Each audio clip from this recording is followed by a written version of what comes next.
So.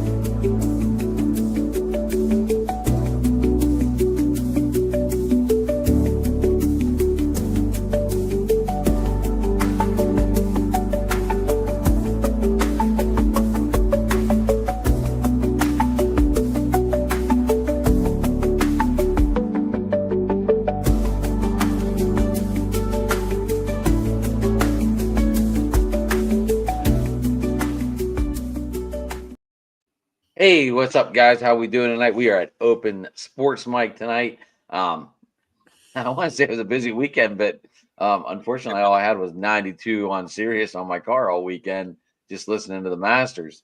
I did listen to some I did listen to some UFL. Obviously, we'll get into that. Maybe not tonight, but I know Thursday we are. So how we doing tonight, guys? Rab, you got Dylan, you got Joe. First time in I don't even know how far probably back a couple of months since football season, I think. And up here we got one of our top fans from Huddle Sports Network. She hopped in on my channel too. At Yoli, she's a Packers fan. How about that? I got Packers fans following the Lions channel. Good evening, yes. Yoli. All right. So, Rab, are you gonna be able to be here next weekend? I mean, next Tuesday. Yes, sir. I'll be here for the draft. Next Tuesday, you good? You know I'm going to be here. Would you say, Joe? Are you going to be here next Tuesday, or are you taking? No, a day I'm off? getting ready for a trip, so I won't be here next Tuesday. All right, so you'll be on the warm open seas. Are you zip lining, or are you on that kind of cruise, or what kind of cruise are we on? I could if I wanted. It's a Royal Caribbean cruise. It's from Miami to Bahamas. It's only like 3 days. That's so enough to get the hell out of here. Cruise. Oh God, it just to take that opportunity is amazing. But yeah, I've been on boats before, but never a cruise like this. So looking very much forward to it. And you know, if we'll have the choice to zip line if I want. The question is, do I want? All right, Rich, you'll be here next Tuesday, right? What's next Tuesday? I'm kidding. Yes, I'll be here. Right. Jeremy, you'll be here next Tuesday. I will be here. All right, Jason's going to be here next Tuesday too. So we're going to do our draft of what we think is going to happen.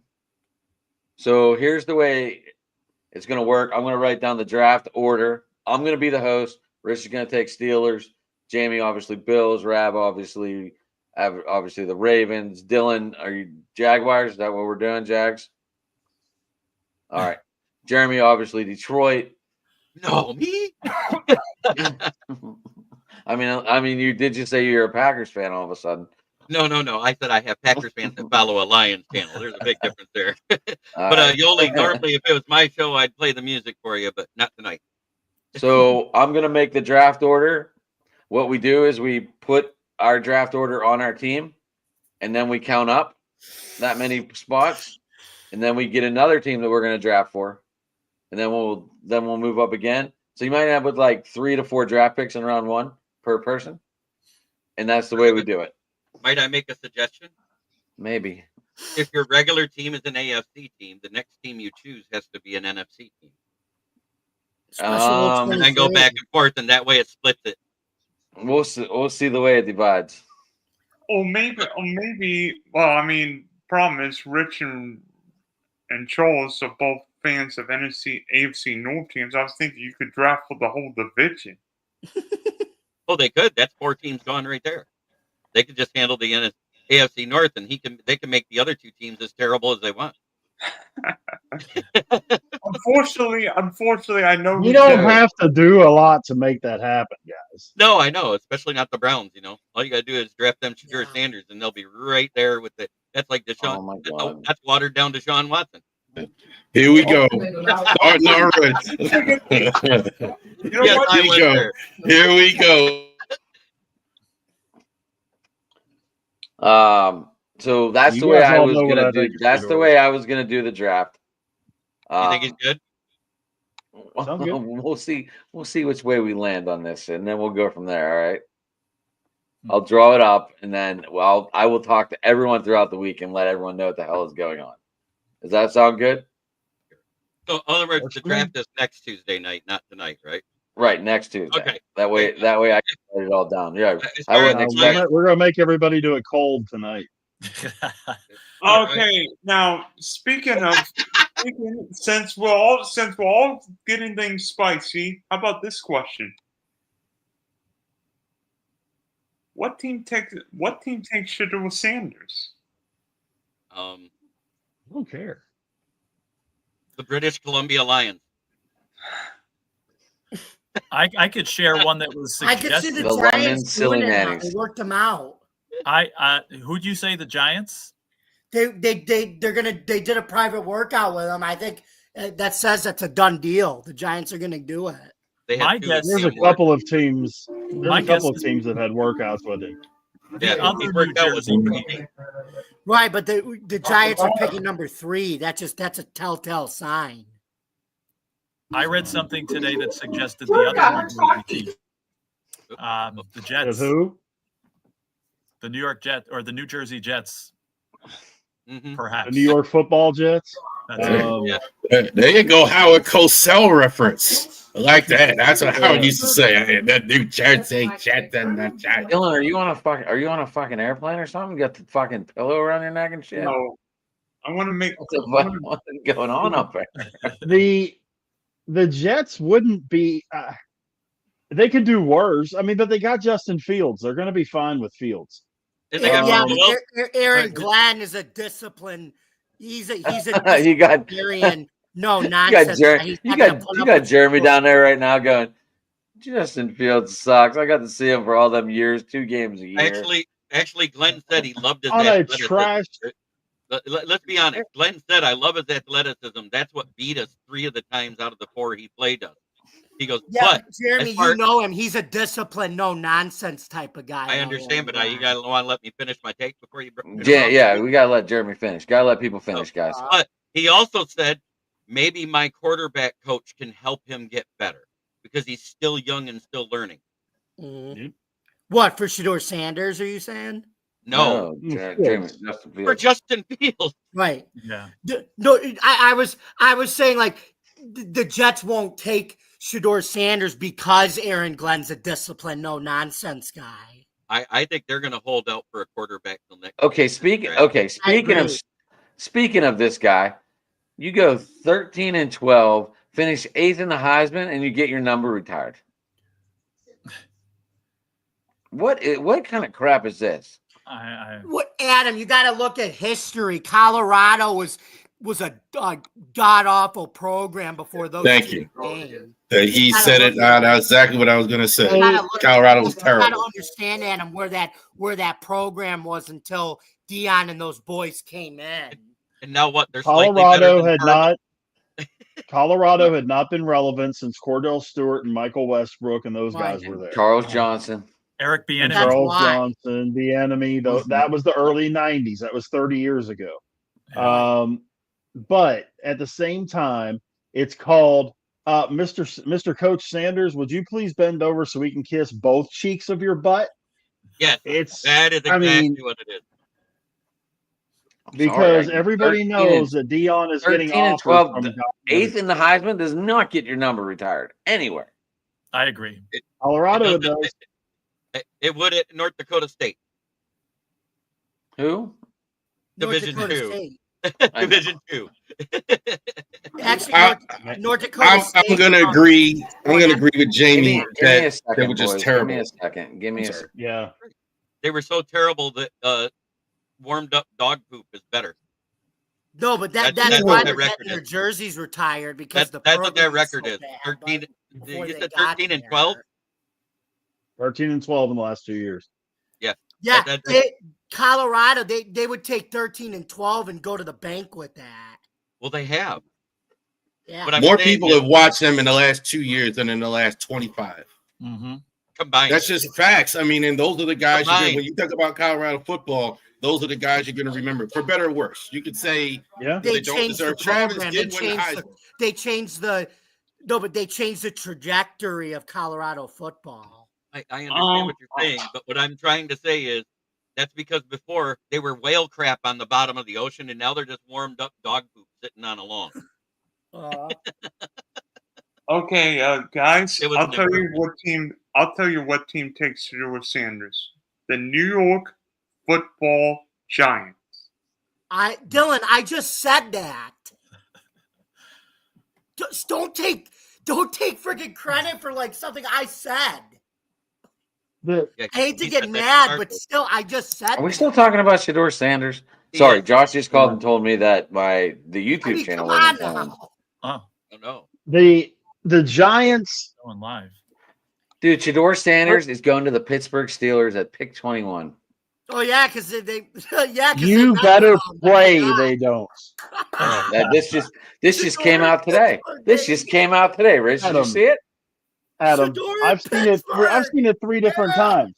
You better pray on everything that you can pray to that the Steelers do not draft Shedeur Sanders, or we will be doing a special edition of our show where I go on a 1,000-degree soapbox rant.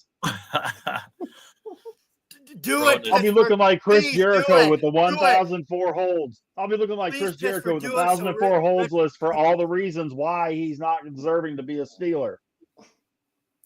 Starting with he's a piece of crap, number one, and it'll go. Go on the It'd list of Jericho there.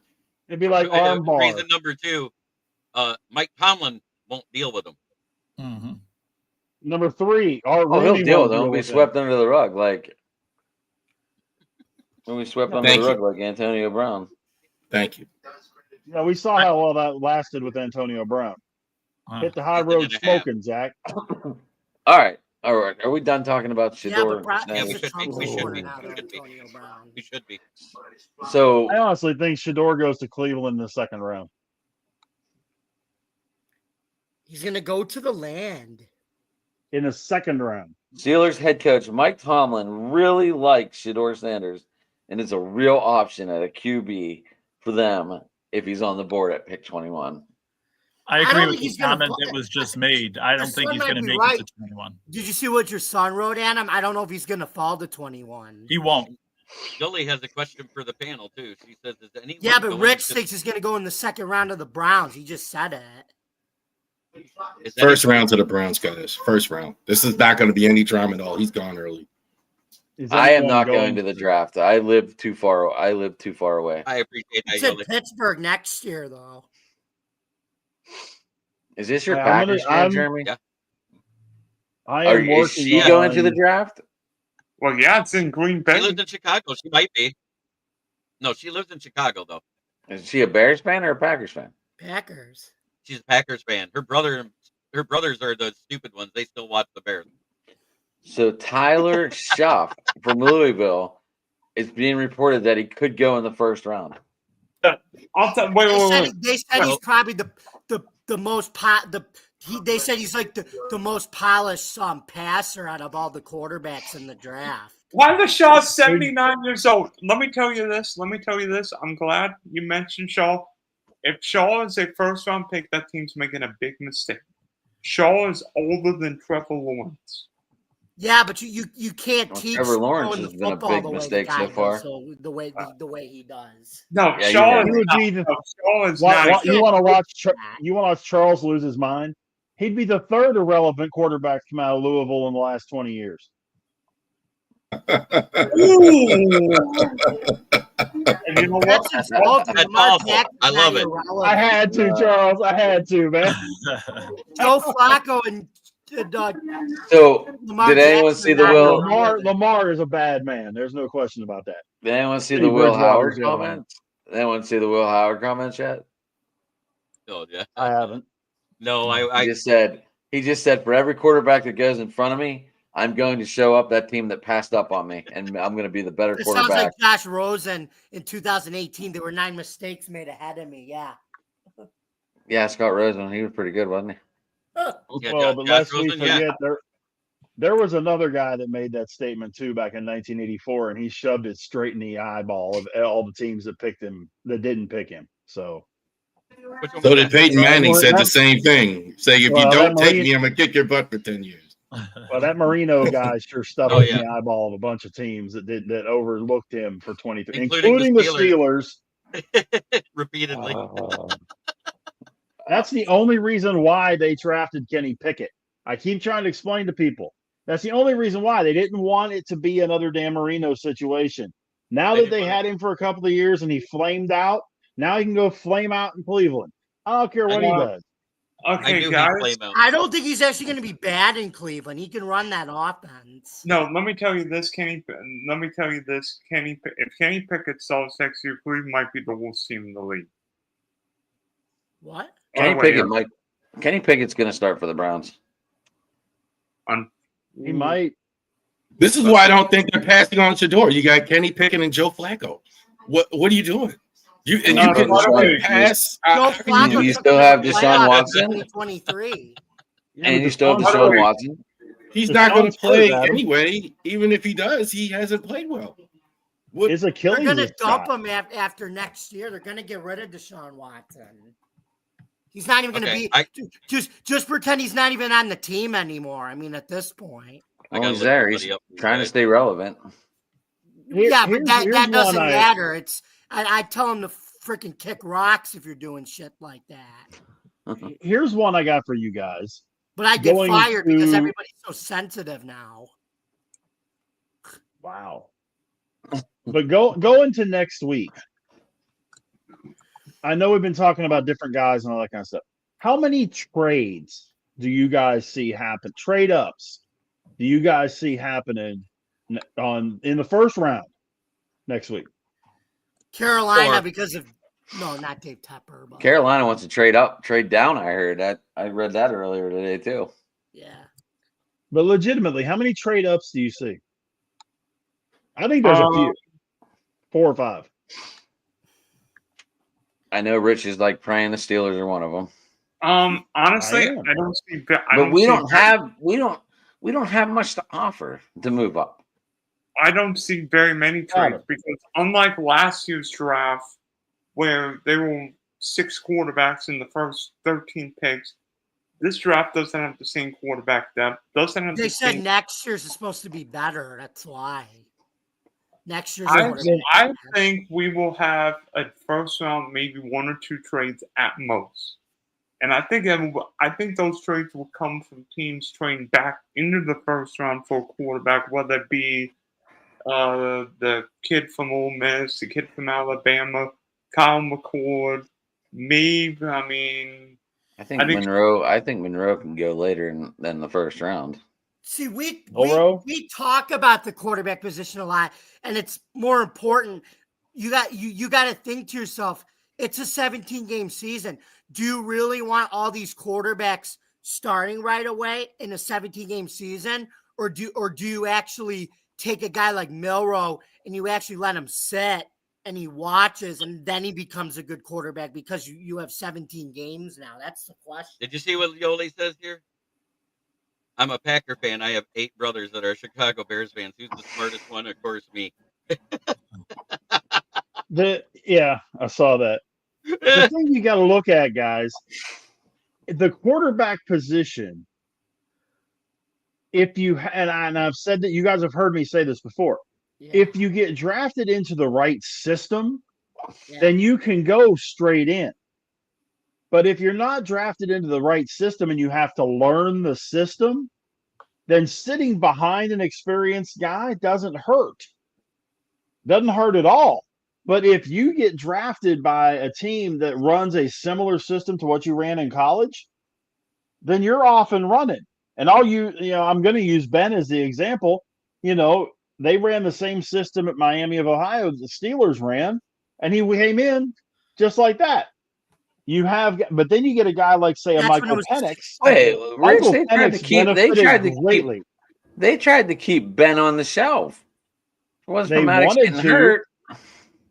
I understand that they wanted to, but as soon as Maddox would have wet the bed, and we know he would have, that Ben was going to play anyway. But you get a situation like Penix, who got a chance to play behind Cousins for most of last season. Get familiar with that system because he didn't use that system at Indiana or Washington. And he was able to learn the system. He came in those last couple of games, and I thought Michael Penix played very well those last couple of games. What helps him is Because he had time. At least he's athletic and mobile. Kirk Cousins has none of that. Well, my question is, I was curious about that question you put out in the beginning there. How many quarterbacks are going to be drafted in the first round? My answer to that is 2. 3. Okay. See, but I think 3. I wonder though if like Who you got going though? Ward and Sanders? Yes. that's what I think. Warden Sanders. Ward And I got Sanders. Sanders going like 8. I think he's going to go top 10, 7 or 8. Ward first. But that's it. That's all I got as far as the reports. Again, I don't follow it as closely as you guys, but I read stuff and I see 2. The third quarterback that'll probably go in the first round is the one that's getting more hype outside of the top 2 than anybody. It's Jackson Dart. And Jackson I'm Dart telling going you to right now, Steelers. Jackson Going Dalton. to Pittsburgh. And, Jackson- I think the Steelers take Dart. Okay. I think it's because if they bring Aaron in, which is taking forever for whatever reason at this point, but especially if you bring Aaron in, he doesn't need to play right away. So I think he's a good developmental guy for 2026 if you have Aaron. Aaron Rodgers is not going to be a Pittsburgh Steeler. I'm very confident in that. I think there's a better chance Aaron is in San Francisco if the 49ers can't get Brock Purdy signed. I think Aaron Rodgers in San Francisco could be amazing. The only problem with that is Brock Purdy's Yeah, on a rookie. and you want to screw over Jamie, when Jeremy's talking, let him finish. The only problem with that is Brock Purdy's in the last year of his rookie contract. So unless they trade him, he's starting. They're not going to sign a $25 to $40 million quarterback that's 42 years old. Mm-hmm. Well, What an intriguing name though for Rodgers. What about the Vikings? They already said The they don't want Vikings him. already said baby. they don't Brett want him. Favre They're gonna all play over. with JJ McCarthy. They're gonna. He wants to go to the McCarthy. He wants to follow If he Brett. had, I think this is why he hasn't signed. He wants to go to Minnesota. Minnesota, for some crazy Here's the reason, right wants to answer. play McCarthy. I don't think that's smart. Your son said the right answer. He doesn't need to play. He needs to retire. The reason why Yes, he hasn't exactly. the reason why he hasn't Oh, made a that's decision true. yet is he's in the basement of that Alahuska stuff. Well, but Charles is right. Minnesota would be a really good spot because it gives them time to get McCarthy to see what that knee is going to be like coming off that injury, but yet they would still have the experienced quarterback in there. I was honestly surprised they didn't pay Darnold. Yeah, But- but Rodgers is too much of a pain in the ass to still be playing. I'd tell him to kick rocks and retire. He's not the only pain in the ass in the league, Joe. Jamie. Yes, he is, but he's the pain in the ass. The Steelers and Dart too. The He big makes thing you with want to them. just Hold up on. him and knock him He's out. going on. How could If the I mean, rumor, be honest, If I saw Aaron Rodgers, I'd punch him in the face. be honest with you, when I saw Jackson Dalton at Ole Miss, I'm like, he's Zach Wilson 2.0, and I'm like, oh god, this is not going to end well. I mean, like Jackson Dalton beat up crappy teams and sucked against Georgia. I mean, won a game with 13 completions. oh my God, you just described Caleb Williams' whole career. All right. Thank So, you. Rab, hold on. We're giving Rab the floor. He was in the middle saying something. Yep. Go ahead. Now let him go. No, but the Steelers don't have a second round pick either. That's why I think it'll be Pittsburgh because they can't wait. Like if they wait to the third round, then Ewers is gone. Will Howard might be gone. A lot of those guys might go late in the second or whatever, and then they're at the end of the third. It might be a big risk for them. So they may have to do it in round one. Say his And name take a right. shot. It's Quinn Sewers. That's not his name. I still think the Only- Saints. I still But think Jeremy- the Saints take Jeremy- Dart. I hate him. Right, but Jeremy, guess what's awesome about Quinn Ewers? We don't need to call backup. Remember that college commercial? He won a playoff without any backup. You don't need any backup when you draft him. Right. Sure. Okay. Hey, When yours is one of the biggest wastes of prime natural resources in this draft. Yes. Take it from someone that watched him his entire college career. If he goes, If he turns into anything in the NFL, he's Chase Daniel. He's Jared Johnson. He's a career backup, quality backup, but he is not a franchise quarterback in any way, shape, or form in the NFL. and that if he turns into anything, but more than likely he'll turn into Johnny Football. Good. There's like 6 or 7 of those types though in the draft. That's when there's like Yeah. Will Howard's probably going to be a good backup. Quinn There's Ewers is nothing probably a wrong good with that in backup. a 17-game season. I don't have a Sure. problem with that. Charles, you brought up Will Howard. If Will Howard goes to the right team, I think he could do really well. But you're right. If he doesn't go to the right team, he's going to be a career backup. I don't think Will Howard is all that great. I mean, he didn't put up great numbers with the Ohio State wide receivers last year. And honestly, I mean, the 2 games Ohio State lost in 2024, Will Howard was awful against Michigan, and then the clock fiasco in Eugene. I guess we I like look. Kyle McCord better than Will Howard. I think he's a little small, but he does everything else well. He I sees the like field well, Riley yeah. Leonard. I like Riley Leonard over Will Howard, over Jackson Dart, over Quinn Stinky Hughes. I think Riley Leonard. I still think Jackson Dart goes to the Saints. I still think the Steelers trade up and get him. Something's going on with the Saints. All of a sudden, they're looking New for a Orleans quarterback. needs That's a kind of quarterback strange. now. Derek Carr's Because hurt. Derek Carr's hurt Carr again. Going to miss questionable. half Done for the year. Mhm. And there's no faith in Spencer Rattler. And I'm sure Calvin Moore wants to walk in and start with a quarterback that he wants off the board. Mhm. But why are they? Did they just find out about this, or why are they not? Why haven't they just? It literally just happened. He It re-entered. happened last week. It happened last week. Actually, Adam, to your belief, Spencer Rattler, I think he's a guy that he's gloating at the opportunity now to get it because Derek Carr's hurt. Come on, Kermit the Frog 2.0 can't do crap. We saw that last year. He's not very good, and No. with what Baby he's going to Mahomes have to sucks. throw to, but with what Yes. he's going to have to The throw question to, for the Saints They just is need Chris somebody Olave going to be healthy? They need somebody Exactly. who's serviceable and is going to win them games. In a 17-game season, as long as Kellen Moore gets somebody serviceable, that's going to win them more than games that they did last year in a longer season. They could take Spencer Rattler. that works still if think you they have a take lot Jackson of Dart. if you have a lot of quality around him. Which But I think they're the going to Saints do in the don't. draft. I think they're going to, if they don't take a quarterback, I think they're going to use this draft to build the quality around them. But you've got Alvin Kamara, who's about done. Chris Olave, you can't depend on. That's why they take a running back this year. It's a perfect draft class to do it. But at the same Very time, possible. But at the What same about time- Hilaire? Sorry, Jerm. We were both saying at the same but at time. the same time, they have $60 million in dead cap. That's the problem. They can't put a quality team around Spencer Rattler. It's like it's David Carr, Derek's brother with the Houston Texans all over again. I don't think they win no matter who. Yeah, I agree with you. I don't think they win no matter who. That's why I think they should play Rattler regardless. Because it doesn't matter. You're not going to win anyway, even if Carr plays. You're going to And how about be if in they- last regardless. You might How be in about if they last. draft an offensive Yeah, you lineman? just give him an opportunity. You give him an opportunity to put film out there for another team for him to look at. Rattler, I that's think what you do. the Saints need. Joe brings up a good point, and I have it in my mock draft.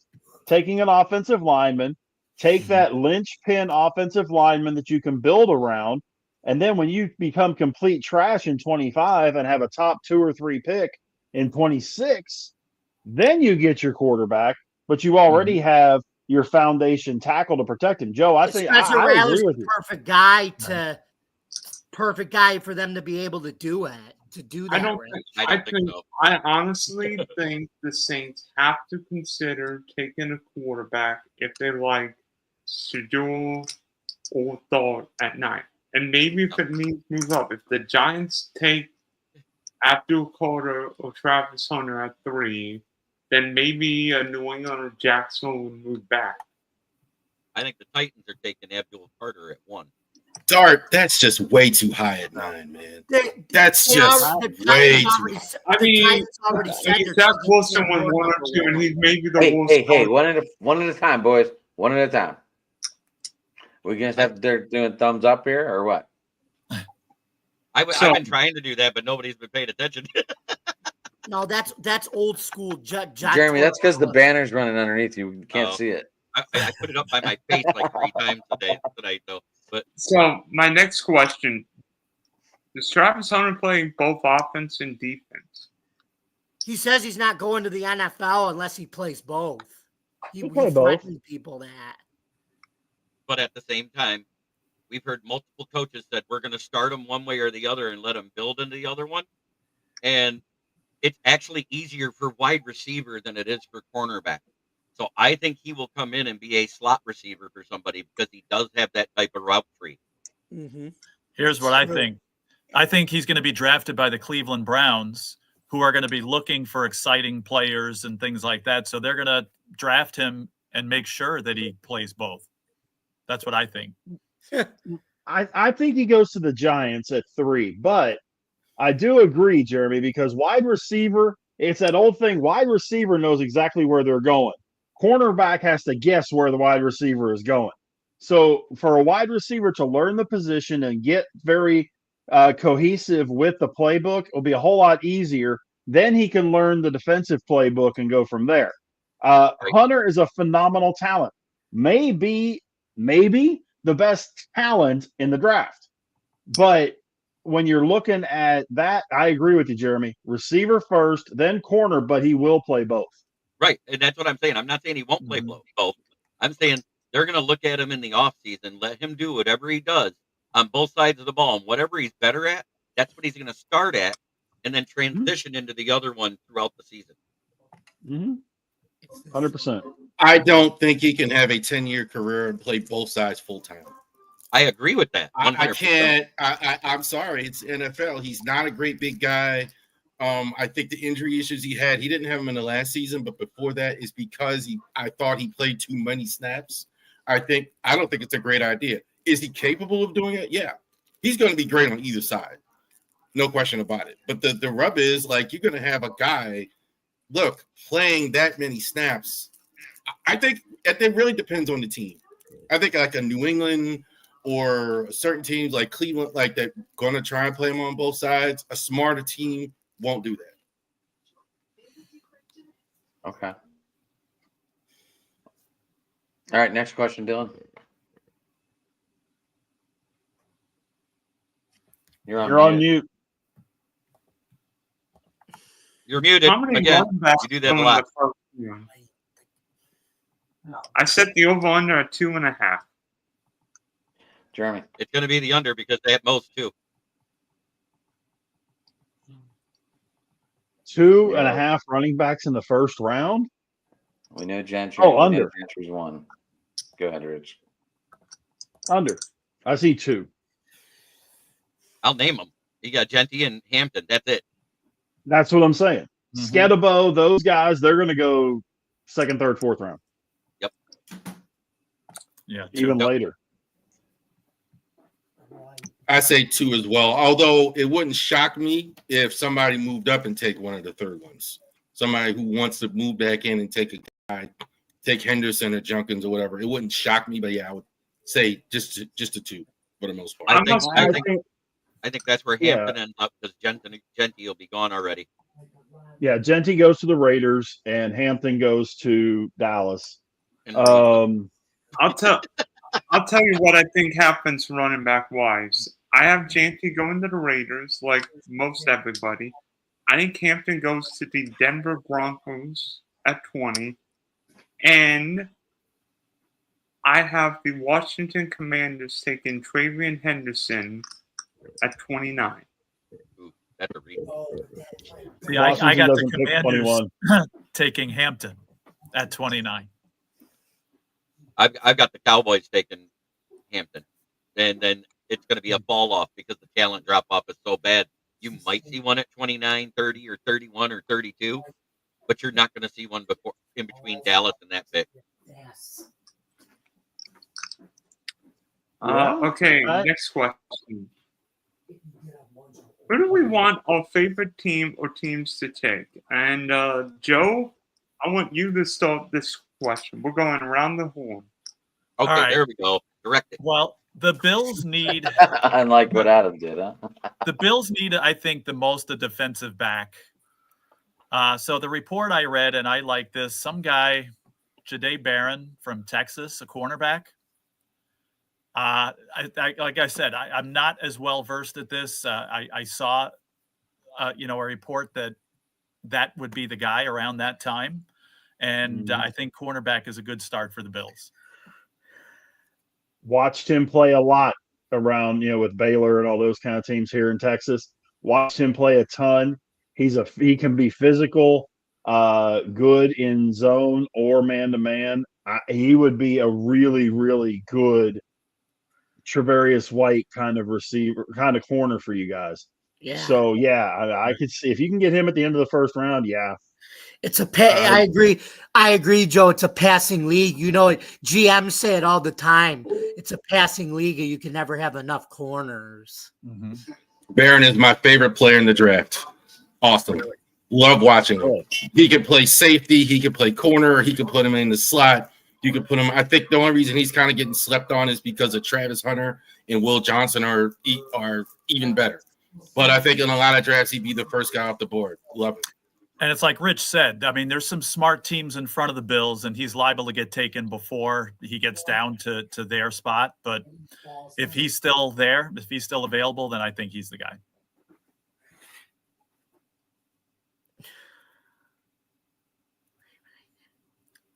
Now, I don't know if my fellow Bills fan would agree with that. I think he said it would be a good choice. Anybody else you had in mind, Jamie?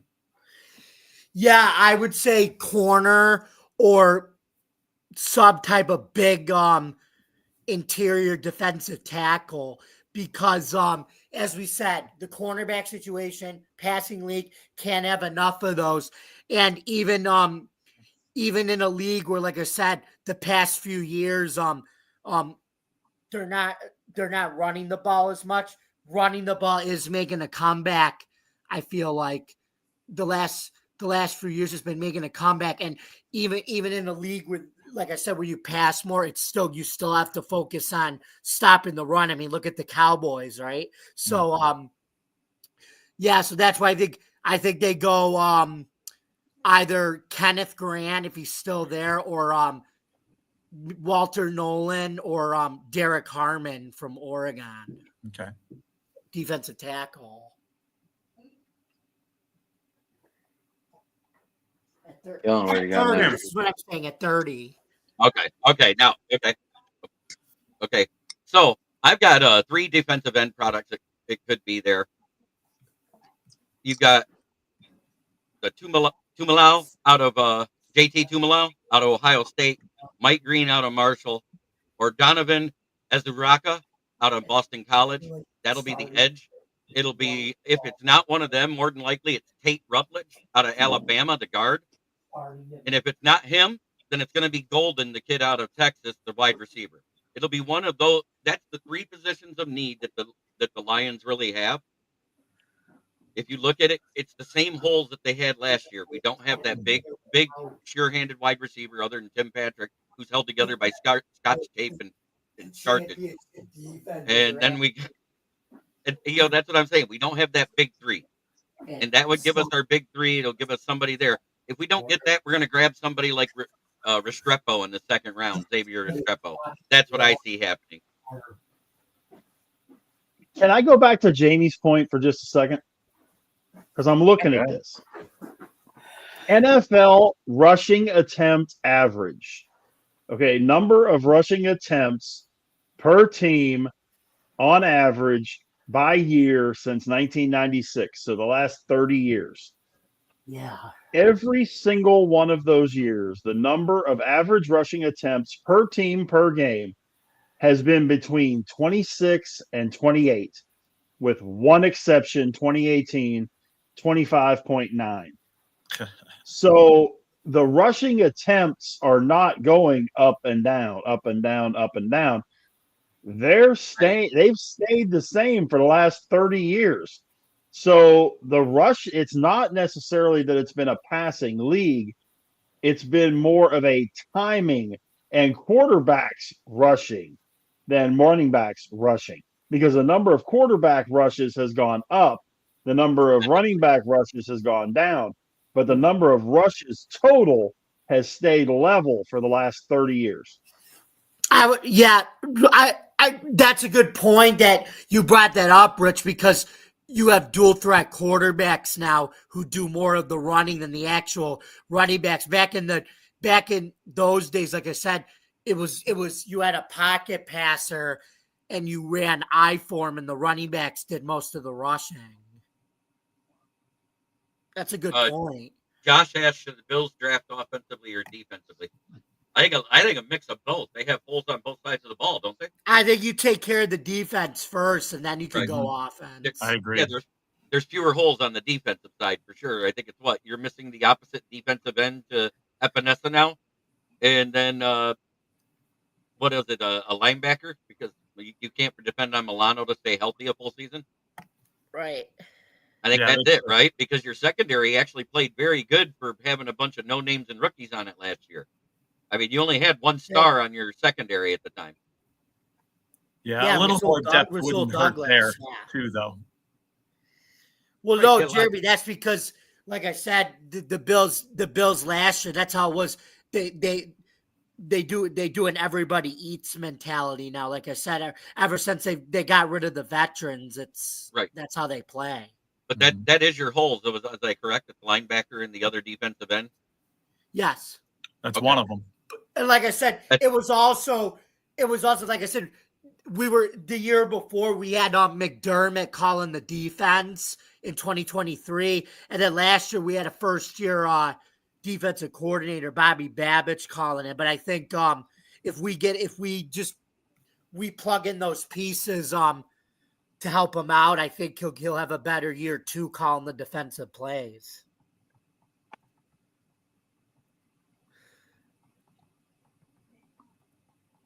Big Sexy, Big Rich. What do you and Adam want the Steelers? I want them taking Dart in the first round. Plain, simple, cut, dry. You need a quarterback. You don't need Shedeur Sanders. You don't need Cam Ward. You need a quarterback that's ready to go, that's NFL ready. And to me, at that particular position, at 21 or even at 12 or at 9 in the Steelers offense, it's Jackson Dart. No, but they were big. I think Dart's gone, and I think they're going to go wide receiver. I can see Ibuka. That would give us 3 huge targets with nobody to throw to them. Mason Rudolph. Right. I know you hate it, Rich, but they're going to do this for a year. Rudolph the red-nosed reindeer's better off throwing passes to those guys than Mason Rudolph. May I interject here? I disagree with you because Mason Rudolph is the only reason why we didn't go 0-10 in 2021 with nobody on the team. And Big Rich knows exactly what I'm talking about, don't you? Mason Rudolph just hurts my feelings. Anyway, go ahead.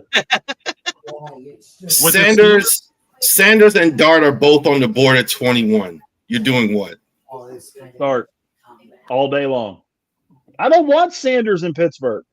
No, I don't want the drama. I think Sanders is an overrated entity, and I think he there has been so many. He's proud of getting his he did not number retired, going 13-12. I would tell them no. I don't care what you turn the team around. You're one game over 500, and you're getting your fucking number retired. Get the fuck out of here. All I know is the week after the draft that Tuesday when I'm on the show, I don't want to see Big Rich and Adam commit Harry Carey if they got Jameer Sanders. Hey, quick question: Would the Steelers go defense? A defensive lineman, perhaps? If they go defense, they're going to go cornerback. I did see the kid out of Ohio State, or one of the two. I don't remember where I saw, but I did see they would go cornerback to match with Porter on the other side. I did see that. Yeah, I saw that too. But the Steelers in the first round are either going quarterback, receiver, or O-line. They need help in those 3 positions. But if they're going receiver, they damn sure better have a quarterback in mind in the third or fourth round. Mhm. If they, for some reason, get Dart, and I have told Adam this on our show numerous times, I've got the trade. Our pick and Pickens for the 9. Plain and simple. Or whatever. For the 4, for the 9, you name it. Pickens and the number 1 move up and get Dart. I think the Steelers have Jeremy, you read that. You read that too. Same time.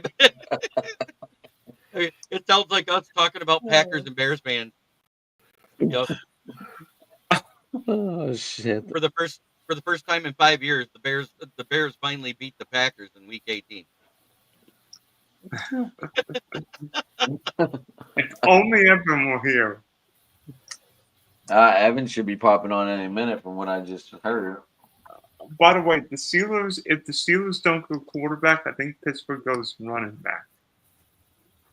Not a chance. I don't think either one of the ones No. that are. No, they got Evan Hall. They have Evan Hall now. We got obviously we still Warren. have Patterson, Warren. I think we Now, got Jalen Warren and what I Evan- see the Evan Steelers- Hall got misused very badly in Indianapolis. I like this kid coming out of college. I have him on my fantasy. I have to make my decision though because it is a taxi year for him going on his 3rd year. But I think he's going to fit in very well in Pittsburgh. I think they're going to figure out what to do with him, and I think we're going to have 2 bowling balls like Warren and Hall in the backfield. Hey, Hall's going to a perfect run first type. He's going to a run first type of offense that'll work for him. No, Pittsburgh needs somebody better than Evan Hall. I mean, whether it's Henderson or someone, the Steelers need a running back, if not 2. They have 4 on the roster. Right. And Warren is fine. The big thing is don't be surprised 3rd or 4th round if he's there. If Scatterbo is still there in the 3rd. Or if he proves that he's healthy and they can get him, I know they can get him in the 5th or 6th round. Ollie Gordon out of Oklahoma State is an absolute monster if he's Love healthy. him. Bad part is he's had ACL surgery on each knee. So is he Nick Chubb or is he going to be healthy? Which even I saw Nick. I- Anyone else I see that think Nick Nick Chubb Chubb. video today? Benching No. 500 pounds on the squat. Crazy. Yeah, that's yeah. just crazy. But Ollie Charles, Gordon I could see as a steal.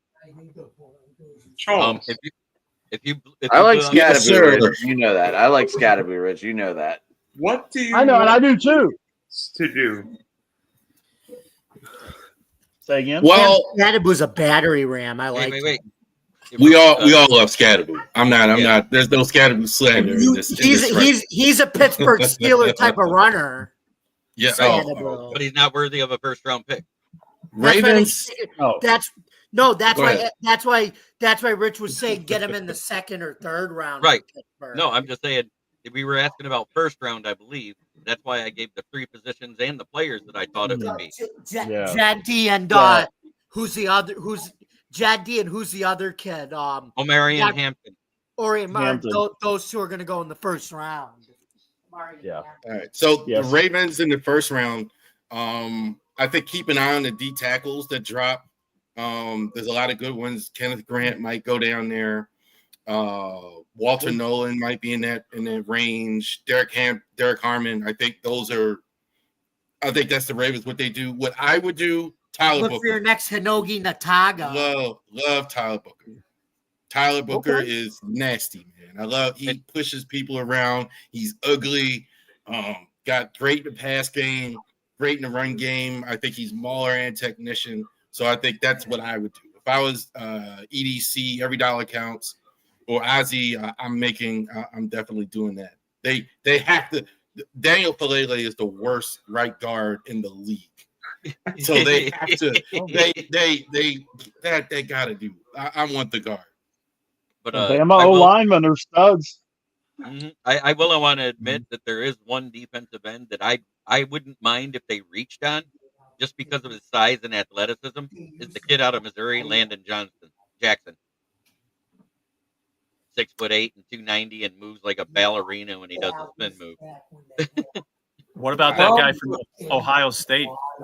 JT, I mentioned him. I mentioned him. Jack Simmons? Sawyer. No, you're thinking of Sawyer, aren't you? The other one, opposite the guy, opposite JT.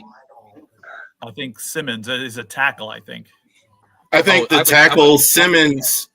Yes, you're right, Joe. Josh Simmons, I think, could be in the first round. I think he has great upside. He had a lot of injuries, so that was probably why he's going to go down there. And I think the guy who replaced him, Donovan Jackson, could go in the first round too. I like him. I don't like him in the run game as much. I think he needs to work on like zone blocking as well. He's really good. I think definitely second round. I mean, I think he's a little bit more developmental though. I don't know if he's plug and play. Simmons, if he's healthy, he's going to play right away. Right. Personally, I would want the Jags to get Travis Hunter if he were available, but I don't think Hunter would be available. So Mason Graham would be the plan B. I still think they take Canty. ETN's washed. I've got him taking Graham in my mock draft. Did Simmons declare out of Ohio? Did Simmons declare? Because I got Tariq Williams out of Ohio State. But it's because situational hitting. And he must have just did it because this list was as of the combine, and it doesn't have him listed. Okay, I'm not sure. Like I said, I don't follow it too closely, but I think so. Must have just happened if you haven't seen it. Oh, Josh asked us, speaking of OSU, any thoughts on the team visiting Trump? Considering how every national champion has visited the president, the only one that hasn't had one visit was our previous president, which I refused to name to get that ball rolling. I think it's just fine. I don't like bringing politics onto this damn show. Right? No, but they asked. The question was asked by. I know. I just addressed it because I hear how the funny thing is Trump had three teams there this week. Right. Had the Dodgers. Yeah. The Dodgers had the Eagles champions, and who else was there? Oh, Eagles. He had Penske Racing there too. The Panthers with a NASCAR championship. Oh yeah. Yeah, the Florida Panthers. Oh, yeah. He had Penske Racing with Joey Logano, who won the Cup Series last year, and he had their team there. Okay. I've got a funny last question for you guys. Should I wear a tie? We're professional next week, boys. All week, professional all week. I didn't wear a tie for my wedding. We are going all out, boys. Either I'll be wearing a polo. That's as professional as I get. All right, fucking Belichick. Hey, I didn't wear a tie to my wedding. I sure as hell am not wearing a tie for this. You're wearing a fucking bow tie. Sorry, guys. You're wearing a bow tie. Love you all, but darn, I'm sorry. I'm gonna miss. You're gonna be like Kramer in the Bow Tie Killer. I do have a bow tie in my house. Hey, Rich, always wear a bolo. I would actually be wearing a tie every week on camera if I wasn't selling this stuff. Like I'm wearing shirts and hats and things, which is the point. I'm trying to brand it that way. But if you see like my notary business or anything like that, I actually do wear. That's how I actually dress. I dress like a pro. I might go vest. I might go like I don't know yet. I don't know yet. I've been looking at my outfits. I don't know yet. And by the way, this is not for draft show next Tuesday. This is for the draft night. Oh no, this is next. This is our draft. You got to be representing your team well. No. For draft. No, for the actual night of the NFL draft, not on show next week. Rich, Evan wants to jump in with that show too on the draft night. Oh, I do have something to say about next week. At the time of the Lions pick, I will have to jump out and go to the network that carries my show, just to be on there when the Lions make their pick. So I'll immediately hop back after I get my review of it, and then I'll give the review here of that pick for you guys. I just wanted to make sure we're all on the same page. Yeah, I did a draft show for many years on the radio station, on the CBS sports station here in Central Texas, Raiders, where I would get the whole first round, did analysis, like they're pop in, all that kind of stuff. great, And man. Baylor guys got drafted in the first round, I would have them on, that kind of stuff. So that's kind of where I'm looking at with this, more or less steering the ship and getting the opinion, getting a little input from everybody in terms of, yeah, this was a good pick, this was a trash pick, that kind of good stuff. But yeah, that's kind of what I'm looking at with it. It's just going to be a matter of, pop in if you can. I'm not figuring that people are going to be able to stay the whole time because it's going to be at least 3 hours. Yeah, I know. I did it live right from the media room last year, and that was crazy. It was so cool. Well, next year, I'm hoping that's what I'll be doing from Pittsburgh, is doing the show, Right. doing the draft show live from the draft. So what was cool about that is there's a guy that does like the voice of ESPN Deportes whenever they aired a Lions game, who did the calling for them, and that Nice. guy was there just outside when they were getting ready to bring the rookies up after they're drafted for their interviews. He literally shakes my hand. He goes, "I know that logo." I was like, "What?" He goes, "Yeah, I watch your show because it's on at noon, and you break news faster than NFL because you don't wait for proofreading." That's awesome. That's awesome. Well, And I was like, I well, that's pretty cool, though. To have an announcer that is like doing stuff live on yeah, ESPN Deportes TV. no, that is cool. That is very cool. He goes, Hell I was yeah. watching. He goes, I was watching. You said Adam Schefter just said this, and like 2 minutes later, it scrolled across the TV.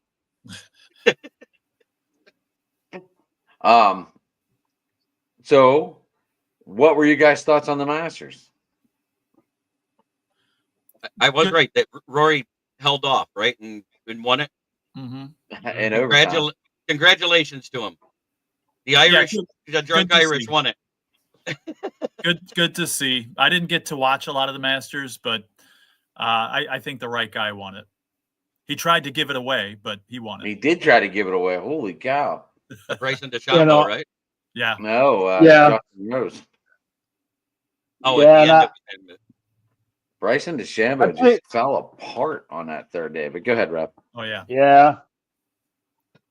Well, yeah, I picked Scheffler to win the thing, but I figured Rory would be up there. Glad he held himself together and finally won it. It's a bit, that's a big career thing. That's the Grand Slam. Mhm. So he's got that. The big thing I was interested in was the way and the relationship between the LIV golfers and the PGA golfers. Because, especially DeChambeau and some of those other guys, DeChambeau said that Rory didn't talk to him the entire round.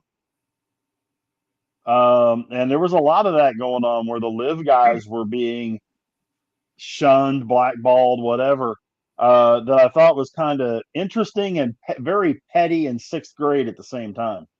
Yeah, that's going to happen.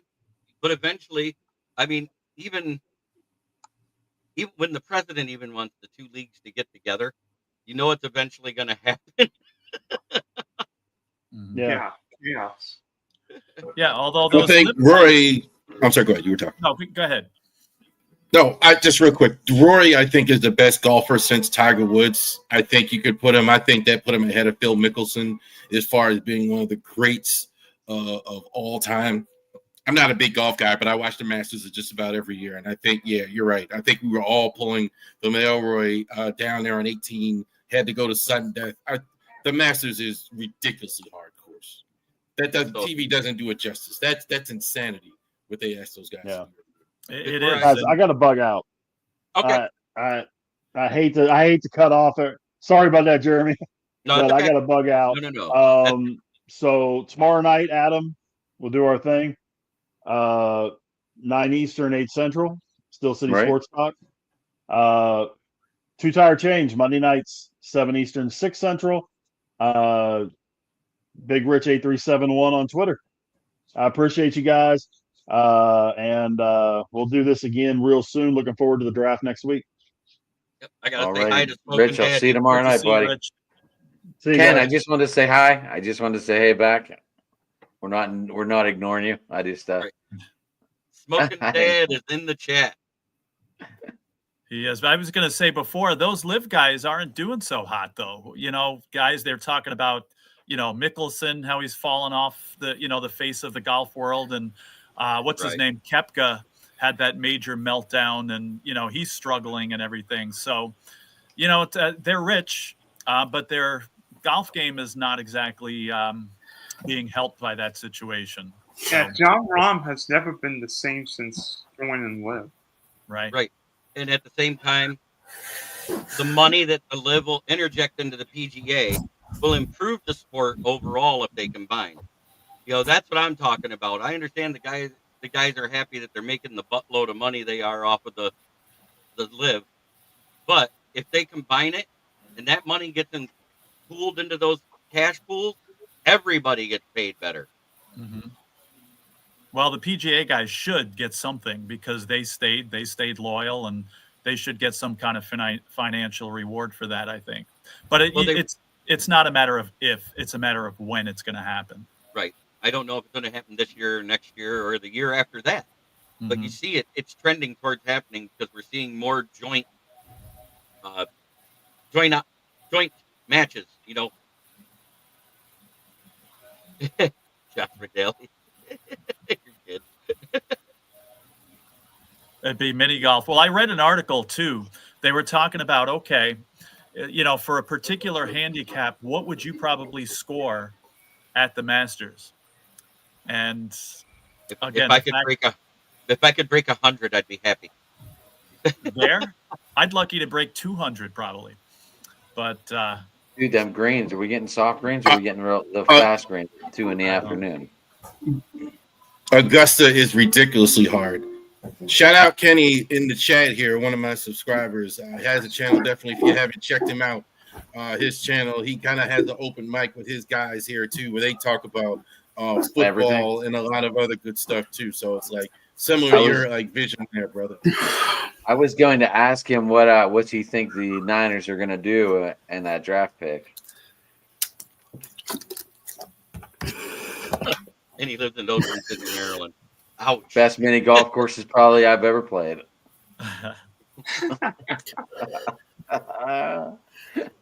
Or you could play the real golf where they imitate every hole. I've got one for everybody. What's your favorite? If you could only have one golf club, what's your favorite golf club? Greenwood. 7-iron. 5-iron. Because that's the one I hit good most of the time. The driver. That's why you picked the least accurate one of the bunch. How about I would take my 3-wood every day.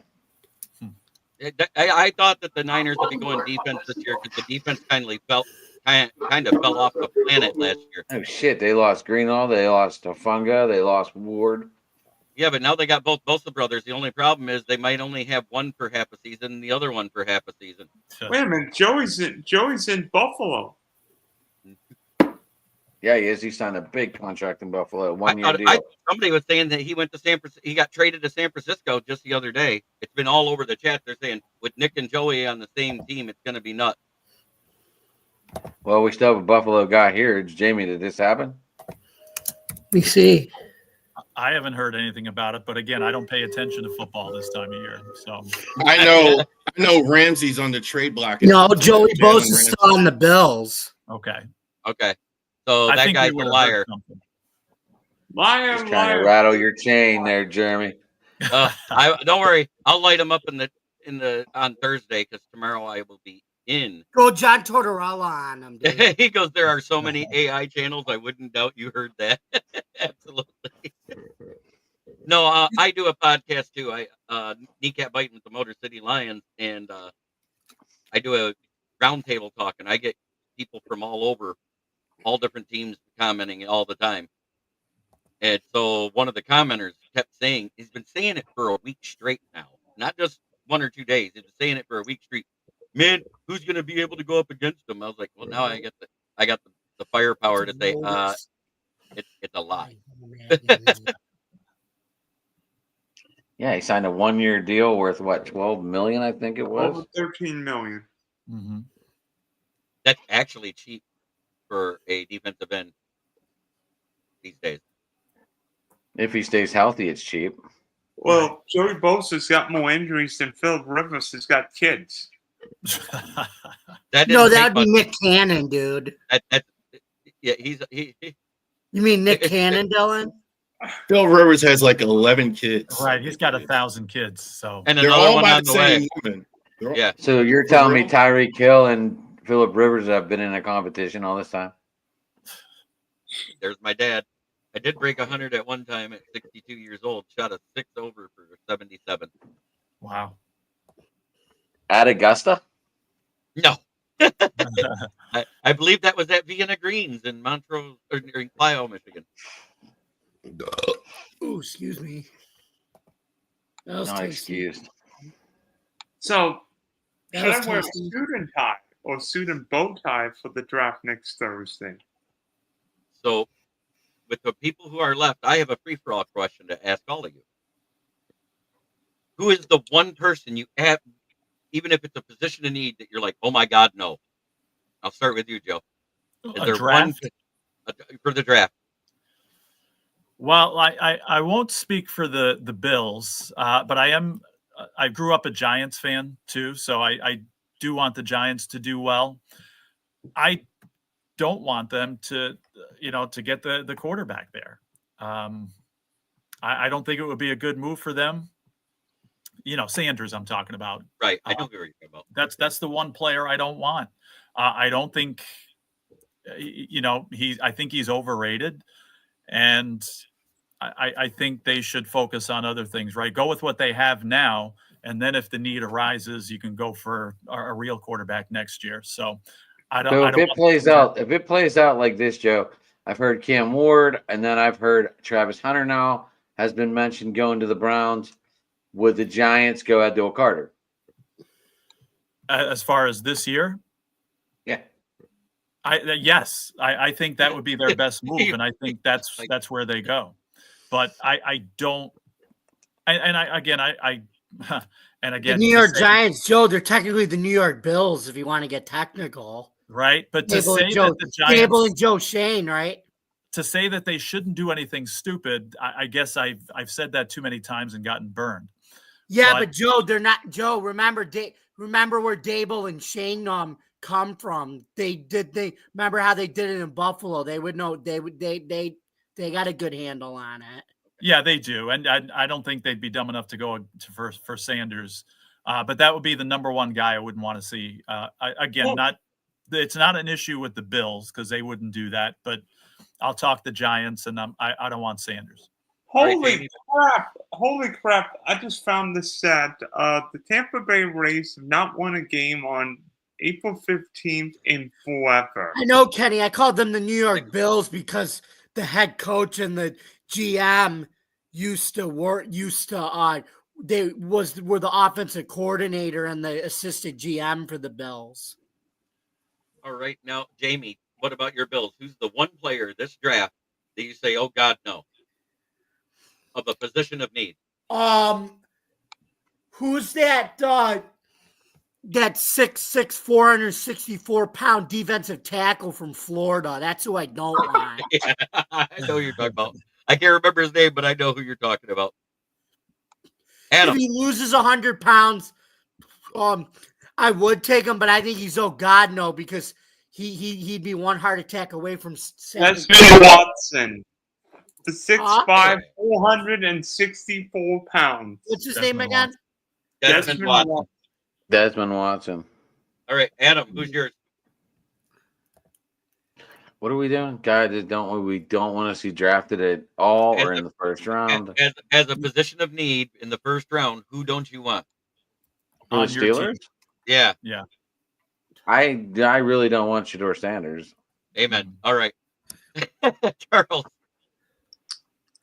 Nothing against the guy. I just don't think he fit in well here. Right, I know. Yeah, but Tomlin's not a running quarterback guy.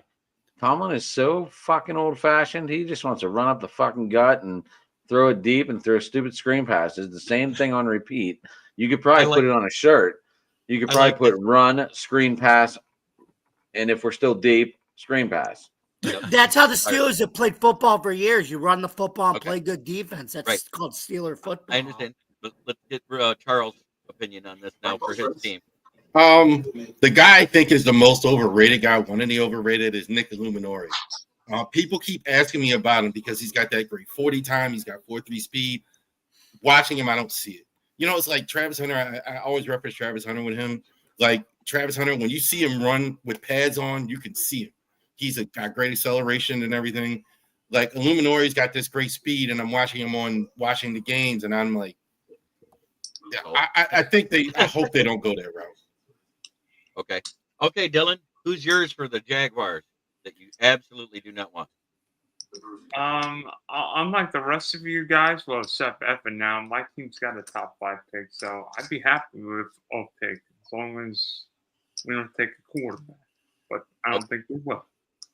I think you should take a quarterback because I think Sunshine equals Danny Jones. You know what? I would take Trevor Lawrence over your piece of crap quarterback because the last game he played, Jared Goff threw 5 picks. No, he didn't throw 5 picks in that last game. Go look at it again. He threw 3. You're gonna give stats. Be real. One of those picks were thrown by Jamison Williams. There was only 4 picks thrown in the game by Detroit, not 5. You gave okay. So then Jared Goff gave it away 4 times. 3 times. There was only I 4. I thought Goff fumbled once. And they only scored off of one of those.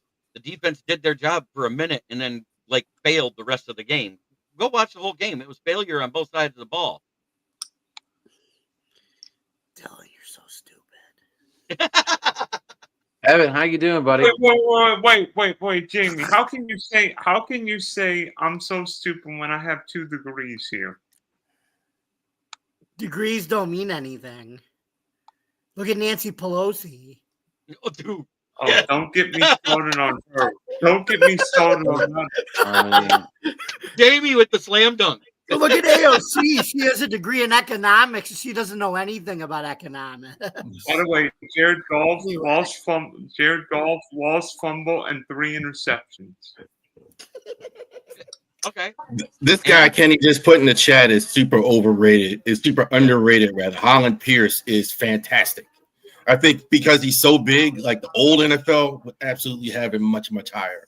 You know who he is? He's a younger version of Dan Skipper, the guy that has been doing everything for the Lions, the utility guy that comes in, the backup tackle, 6'8", 340 pounds, does everything Dan Campbell does. Oh, I hear you now. You just came in. Evan, I just wanted to say, how are Keep you? an eye on Dave Holland. Yeah, Holland Pierce is like Mark Tuinei. Like that's the guy that reminds me. Or Evans. He used to weigh 450, but he's. I don't know where Evan went. Evan just bailed. He popped up and he popped. He said he's having internet. I was just gonna say, yeah, wasn't coming through. Probably all right. Wi-Fi. Right. Are you talking about Holland Pierce? I still love my big old big linemen like that. Okay. My big old lineman. He's talking about how he used to weigh 450 and he lost 110 pounds.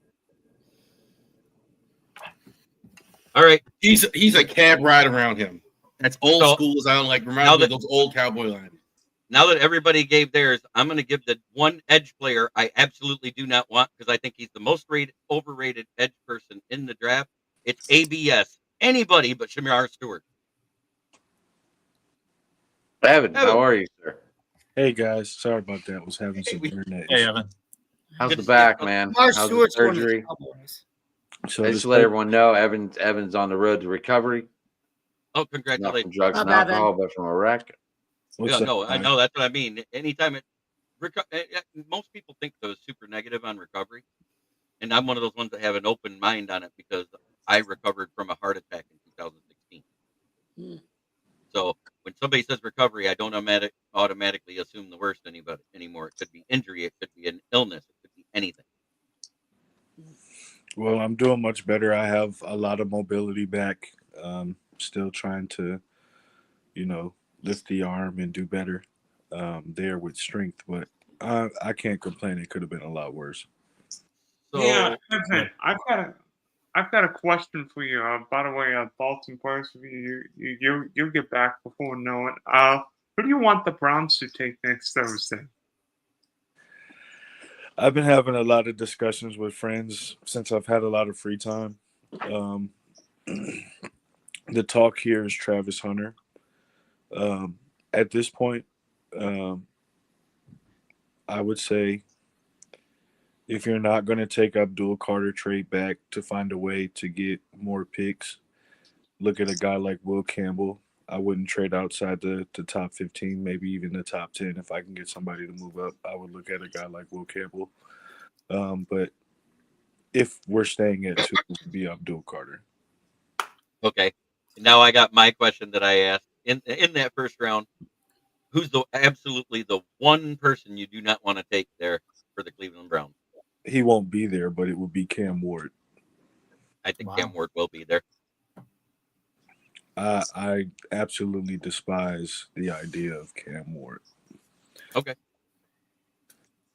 But I think he will be there too. That's what I was getting at.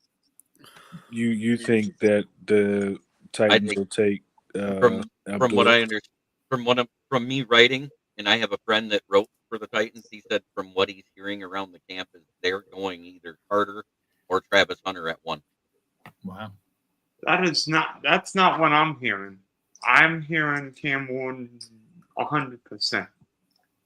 I've heard just the opposite. They're going to stick with Will Levis because they think all the QBs are trash this year. But didn't they cancel all their workouts? They had something going on. I don't know what it was, and they did have to cancel workouts, but it wasn't because they found their player. Okay, that's interesting. I'd still be very surprised if they don't pick Ward in this draft. We'll see. Grigori, thank you. Dylan, how people get you, boss?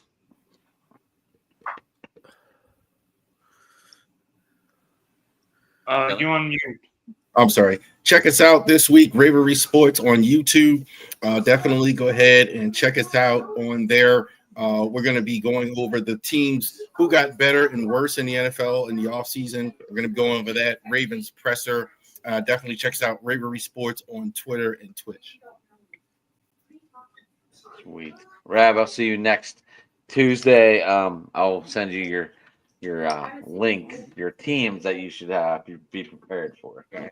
All right. I'm sure Evan's going to talk about Ryan Day here. I'm sorry, I'm going to miss that out. Miss something. It's his favorite. It ain't nothing to talk about. You know what, guys? I think I'm going to bail to Spunky Spectrum Sports, Big D Podcast, Dylan S. Sports One. By the way, Charles was on my show this Sunday night, past Sunday night, if you want to see it. Sweet. Have a good night, Dylan. Wait, Dylan, before you go, I wanted to pitch an idea for Thursday. I wanted to Rich do is going to run it. Huh? Rich, talk to Rich too, Evan, because and then Jeremy's going to be here. I'll jump in after work. What were you thinking? The idea of doing a live stream for the first round. That's Yeah, what we're doing. Rich wants to host one, Okay, so you can just be a guest. that works. It might be easier. But we were talking about we were talking about being a little dressed up for it, Evan. I'll look in my closet and see if I can find something. I told him not that I'll wear my best polo. I mean, Bill Belichick, right there. Bill Belichick. somebody suggested wearing a tie, and I'm like, wait a minute. Oh, wait, that I was don't me. have one of those. I haven't had a tie since like 6th grade. I haven't had a tie since my wedding in 2001. About the same time. All right, boys. See you all next week. All right. All right, Good night. Dylan. I'll send you your teams. So if you want someone to volunteer, if you don't have another NFC North one, I'll do all the NFC North. I've already started. You've already been doing out. that, huh? Yeah. Because Chicago will take 7 punters. Yeah, but here's the thing: like, if someone takes your guy, you got to relook into everything. I know. Oh no, like I said, I've got multiple people for where we're picking. Like And right now, I have Rav, Evan, Rich, Jason, Dylan, Jamie, Dylan again because that's just the way it ended up. Rav and Rich. That's the DDT draft where you get your team and then you get another team, and I'm just going to be the host. I'm Right. letting Rich do the Steelers. So Evan, one thing I gotta ask you to find me is some draft like tune so I can say the pick is in. oh, I've got it. I've got it on my computer. I've got the ESPN ding, ding, ding, ding, ding, ding. That thing. Do-do-do, No, the actual ringtone from the draft. I've got it. Yeah, Oh, do okay. do do do do do do do. And Or- the pick is in. Or if you want to go old school, the one they used to do with Paul Tagliabue, do do do do do, that one too. Yeah, that was back in the day.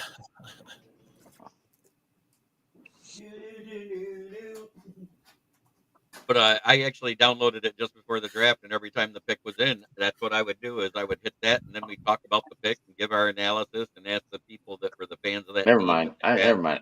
I messed up. I wrote your name down, but I forgot to count, Jerm. I'm gonna redo it. I always remember the New England Patriots commercial where they took a Diet Pepsi machine. That was funny.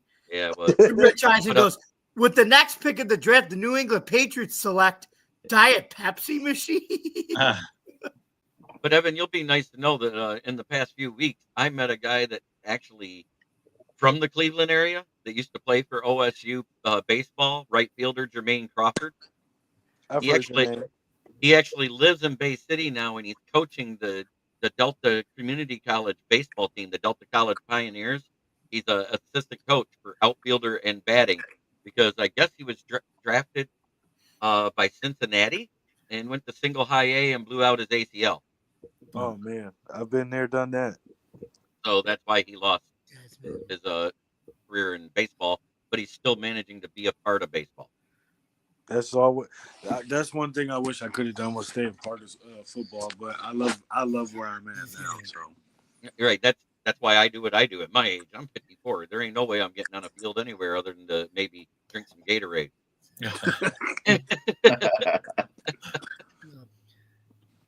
But I just wanted to let you know, there's ways to stay involved, yeah, and that's what we all are doing.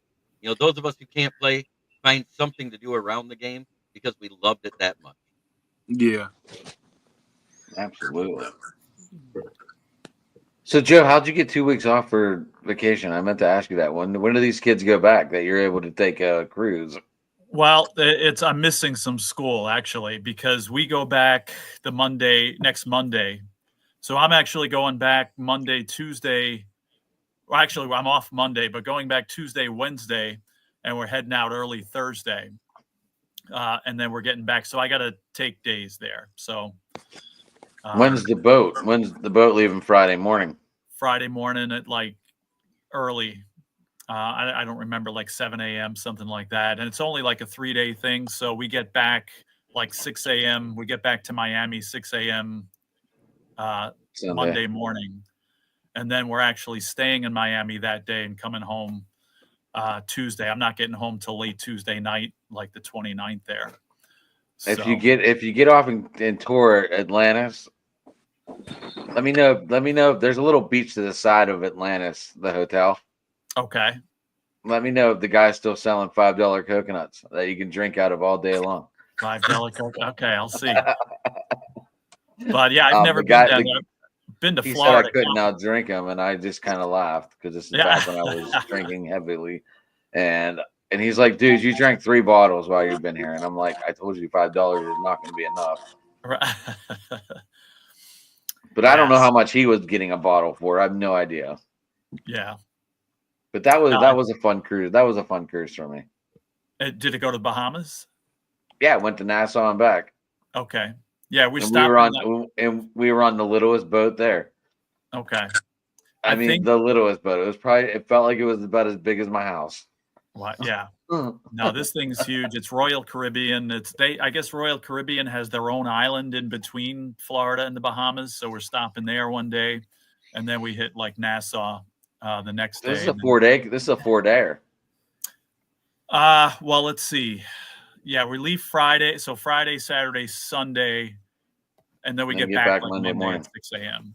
So we're hanging out in Miami on Monday and then leaving actually most of Tuesday too, because I'm not getting home till about 11 o'clock Tuesday night. So, so I miss a few days of school, which I don't like to do. Oh no, what a shame. I'm basically getting 2 vacations in 3 weeks here. So, and again, we would have much rather done it this week, but it's like literally twice the price. Right. It's always, who wants to go during that? I'm sure families do it, but I know I'd want to go at half price.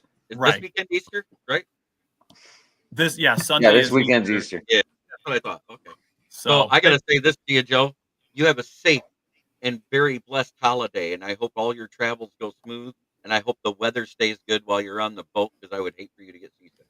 yes, thank you. And again, I've been on boats all my life, being from Long Island and stuff. So, So you know that the only time you get sick is like if the seas are choppy. if it's bad, or if you don't eat. Like I went Right. down to a bachelor party on the Gulf of Mexico a couple of years ago in Florida, and I hadn't eaten all day, and the boat's just kind of like rocking on the water, and that was rough. Right. Now I don't drink that much, but the first thing my friend said to me is like, "How much did you have?" And it's like I had like half a bottle. It's like I'm not drunk. I didn't eat all day. Right. But I just wanted to be able to say that to you, I appreciate it. Thank you. because I'm getting ready to head out. Evan, it's great to see you. I didn't know why we hadn't seen you for a while, and it's great to hear you're on the men. Bless you. Adam, great. Jeremy, Jamie, I will as always. will give you your list of teams. I know you will. But much love to everybody. I put my comment in the chat. That's how I usually end my shows. I do that every time I say it, and it's just a good uplifting message to give your viewers. That's all I did. But have a blessed day, everybody. Excellent. Jeremy, man, it's always good to see you. Thursday night, remember, I'll send you the link for the UFL. Evan, are you joining us this week? What day? Thursday. Yeah, I should be off. I should be good. Okay. Jeremy's gonna do the Panthers, just to let you know, because he's kind of in Michigan. That's fair. All right, and I'll have the. So new Evan, start. you can be a host. You can That be like a works for pure me. host. That works for me. Have a blessed one. All right. Good night. Jeremy, man, be safe, buddy. Always. All right, we'll talk to you, bud. All right. Joe, you got your Sabres shirt on. What's going on with Greenwood? Is he ever going to play? Oh my goodness. I'm an Islanders Greenway, fan. no, I think he's done for the year. They extended him to a 2-year deal during the trade deadline, so he'll be back next year. Yeah. It seems like every time he gets going, he goes back on the shelf. I was joking with Jamie before we did our baseball show. I said, I don't know if it's a sin that I'm wearing a hockey shirt during our baseball podcast, but we like to tell jokes on our show, and here's the joke right here. So they're bad, and it's management sucks, and it's not going to get any better until they change it. A lot of good young talent that just needs guidance. So that's the that positive. is not getting that guidance. See, I agree. People say, "Oh, blow it up and try again." It's like, no, they have a playoff caliber team here, but Is Pat LaFontaine still there, right? No, No. he jumped ship a long time ago. Yeah, I mean, he must have seen this. This coming. tells you how much I pay attention to Buffalo. But the team that was good the last time we were really good was coming out of the lockout when Lindy was the coach, and we had Briere, Drury, Tim Connolly. But that was a different time because those Sabres teams were ahead of their time because they knew what to do coming out of the lockout. They were just faster than everybody, and everybody was still playing the clutching and grabbing and hand checking. But the Sabres took advantage of because they changed the rules coming out of the lockout. Mm-hmm. So basically, the Sabres, the way the game's played now, the Sabres basically changed the way hockey was played coming out of the lockout that year. Yeah, but it's too bad. I mean, like I said, I'm not as the Sabres aren't my first team, but living in the city here, I know how they rally around the Sabres when they're good. So I want to see that again. But I'm hoping I'm alive the next time we make a playoff. Because it's going to be a while. Evan, where'd I you still go, think boss? continue to build this team through the draft and add more veterans, and that's what they do it. That's how they got to keep doing it. You and I said it, Joe, that when you have a certain way of doing it, you can't go and change it. You said Right. it, too. Right. Or just keep resetting it. Mhm. But now I know Jamie does, but Adam, you follow UFL? Yeah. Okay. Yeah. How's I that got, going so far? I'm clueless. Again, football's the last thing on my mind this time of year, but like what's anything exciting happening there so far? it seems like a different play this year. It really does. Jamie, doesn't it seem like a different play? Yeah, especially from last year because it's season 2. But I got some exciting news about the Panthers though. They broke their attendance record from last week. They got over 11,000 this week. The Panthers did, and it was 10,000 last week. It's And really hard. The ratings are doing. They're doing okay, but they could be better. But I feel like they're gonna. I think they gotta expand though. I think it's gonna get boring to continue watching these 8 teams. I think next year they got to start expanding. Yeah, I was gonna say, Joe, we got 8 teams. It's they play the 8-game season. It's not very long. It's 10 it's weeks. even the NFL, you sometimes don't get into it until it's halfway over. Right. Like all of a sudden, your team's at a bye week and you're like, I better start paying attention and seeing what the hell's going on. Right. So like whenever you have an 8-game season and you don't get a lot of info on all the teams unless you follow the right guys. Right. And it's sometimes really challenging. Mhm. Like I guess I don't know where Evan went, but it's really challenging to keep up on everything. Mhm. Like, Well, there's not a lot of it's only, coverage. and Is that it's now on Sirius though, so they are advancing. It's on Sirius Radio, so if I'm working or whatever, I can at least listen to it Mhm. on 83 or 81. But the announcers, they just don't seem to be really enthused.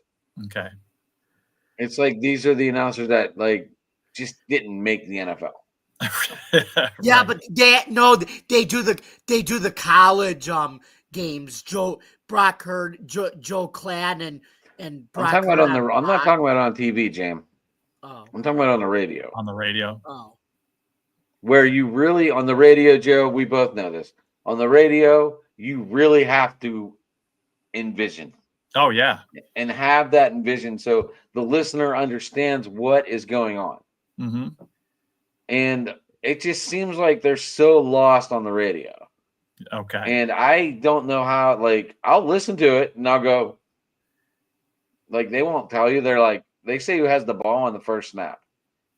And if you miss that, you rarely get that again unless you catch a name like Perry to Adams. And I'll be like, oh, wait, we're on off. The Showboats are on offense.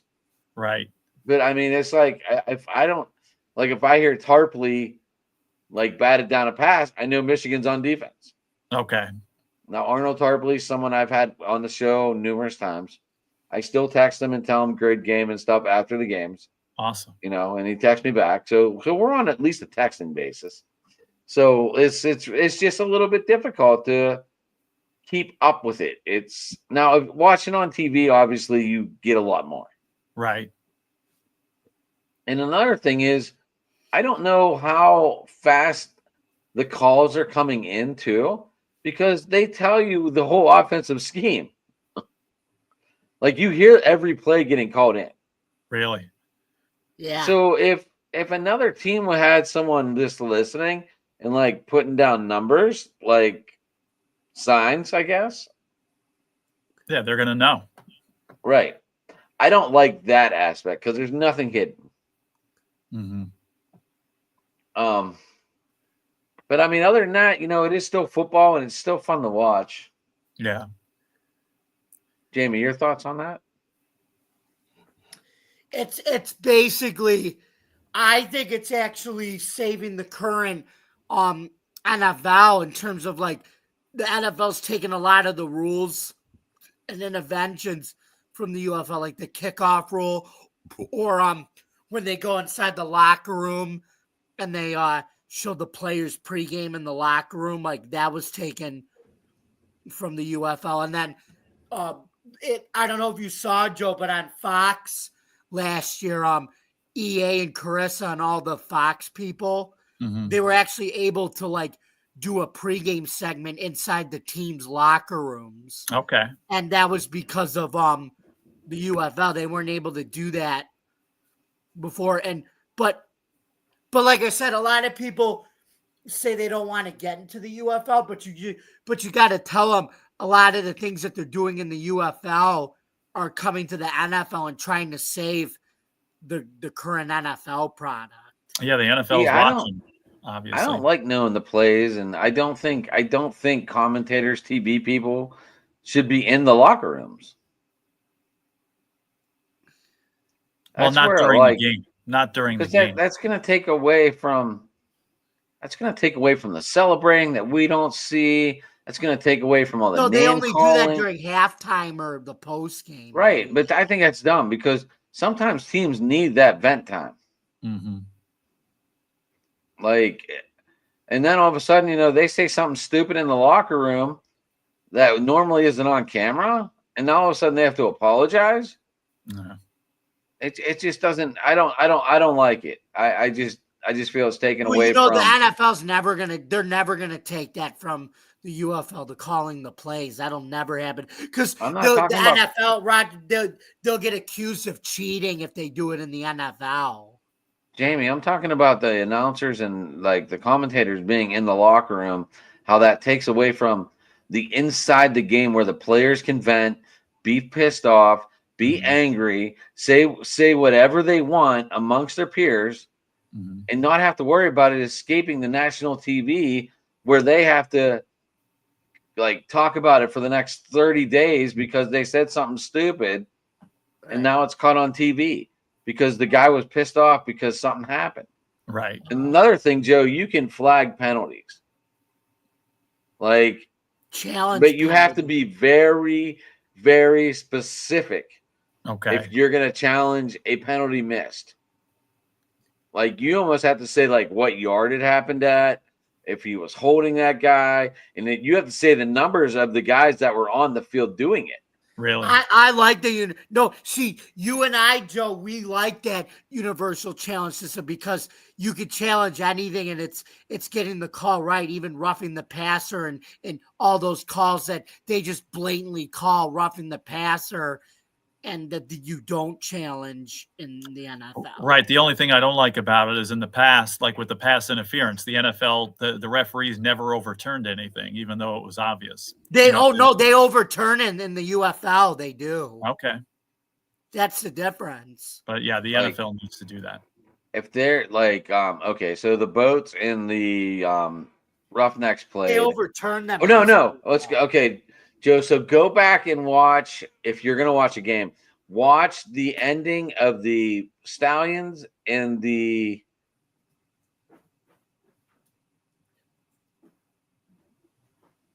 who they play? The Renegades, I think. The Stallions played the Panthers, right? Yeah. And Matt Corral threw an interception. No, that was the Renegades. But there was offsides. Yeah, it was the Renegades. But okay, so the offensive team threw an interception, but because there was a false start, everything got canceled. Yeah, because it's you're so weird. no, That is- the coach of the false starting guy challenged for his own guy to have a false start, so it wiped away the interception. It's so weird. I'm telling Yeah, you, that Joe, is- go back and look at some of these calls, and you're gonna be like, "What the hell?" Okay. I mean, you got time. Right. Yeah. Now Obviously, you're not pitching No, but golf out back they're tomorrow. saying the NFL may adapt this universal challenge system, which you and I all like, Joe, because it's transparent, it's quick, and they tell you ahead of time. They're like, it's Dean Blandino and Mike Pereira, the guys who do it in the NFL, and they tell you ahead of time if you won or lost the challenge when they do it. It's pretty cool. Okay. Yeah, I guess we'll see what happens there. But I see the note here, another Pirates loss. What are people in Pittsburgh talking these days about the Pirates? Leave it on the field. Yeah. Oh, hey, we talked about the Nationals though. They're another one of those young teams that could be a young. They could be a young dynasty. Who knows? Well, yeah, I don't know about dynasty yet, but they're on the rise. I mean, that's Look, I had Jamie and Rich were like, "Oh, the Pirates are going to the playoffs," and I'm like, and I stayed quiet. I was like, I'm not even getting involved in this conversation because I have them pinned at 60 to 65 wins. Really? Yeah, I just do. They didn't do much in the offseason. They signed Tommy Pham, who's 38 years old. Well, no, they're doing the same been thing with again. Play a bunch of. They're doing the same blueprint, and play a bunch of young guys. Our offense, our defense. So we played the Reds this weekend, right? Yes. We literally went 8 for 84 all weekend. Yeah, but Adam, it's the same 8 blueprint. for 84, Jamie. Yeah, but it's still the same blueprint. We were playing a bunch of young guys, right? That's what it is. That's about $120 young batting guys. average. What? We don't have young guys. Every year you play with a young team. Who's young? McCutcheon? No, I'm saying most of the team you have is young. Yeah, No even way. Brian Reynolds isn't All right. that young anymore. Brian Reynolds is 30. Yeah. Our The team's not young, Nationals, Jamie. Our they're team's young. old. We have right fielders that are 38 years old. Eventually, they're gonna slow down. The body breaks down. No, but I say you got a lot of good prospects you should be playing though. Maybe They're not all now, right. maybe later in the season. Yeah, whenever September rolls around, they call them up. Yeah. But I mean, I don't know. Like, keep them in AAA. Let Indianapolis win the pennant. Yeah, there Whatever you they go. call it in AAA ball. I have no idea. But these Pirates, they're not very good. Well, they're proving that, unfortunately. And Rich lives in this hope world that we're going to turn it around, but I really don't see it. Not this year. O'Neal Cruz might be leading the league in stolen bases, but he can't find a fly ball. He can't find a cutoff guy. They're not training him right for center field. It's awful, and they're gonna let Izzy keep playing short. Maybe Cruz wants to go back to short. I have no idea. I'm not in the organization. I'm not. I'm like you guys. I see what's going on out there, and I mean, Cruz cost us a game in Tampa. Instead of trying to throw to the cutoff guy, he throws it home, and the guy takes second. And the next guy hits a single, and it's over. Yeah. And we won it. We won a couple games because we got a free runner. Oh, so did the other team, but we just happened to take advantage of it. But I mean, if it wasn't for that spare runner and extra innings, I don't think this team would be having 4 wins right now. Yeah. Yeah, I feel bad for you guys because I mean We have a great fan base that just wants to win, and we have an owner that just sucks. Yeah. But I thought they'd be better. I mean, I still had them for last place, but I thought they'd be, I don't know, 75 wins. But I'm not so sure. I just didn't see it. They didn't do much. They brought in Aaron Haney, who's 36, 37. They Mhm. lost Chapman. They lost the setup guy. Bedard can't. I mean, he's already been sent down. He got sent down the first week. I mean, there's just not much there. There's not much to write home about. Right. I mean, he should have been. Nutting should have been bought out a long time ago. And Lemieux wanted to buy this team back in 2005, 2004. Mhm. Before I learned how crazy Mark Cuban was, he wanted to buy this team back in 2004 with Lemieux. They were scared to sell that because then all of a sudden it would have been the same owners having the Penguins and the Pirates. And somehow that tied into the Steelers, and they were afraid that they were going to break off into their own network. Okay. And it was Baseball's a going to get different bad. sport, though, with how you spend your money. Same thing with hockey. It's different. I'm just breaking it all down, and Mhm. It's different, Anna, because baseball, you have a luxury tax, but like the Penguins and the Steelers, that's an equal salary cap, so it's different. a luxury tax, Jimmy. I don't even think we spent $65 million. But that's my point. You guys spend. you don't. You guys both have a guy that makes half of what our payroll is. Yeah. That's what I'm trying to say is you have that option with the Pirates, the Penguins, and the Steelers. You don't because it's a hard salary cap. That's why. They should put a floor in baseball. Oh, I've said that countless times. I think even You have on to our spend show, this much on your team. Yep.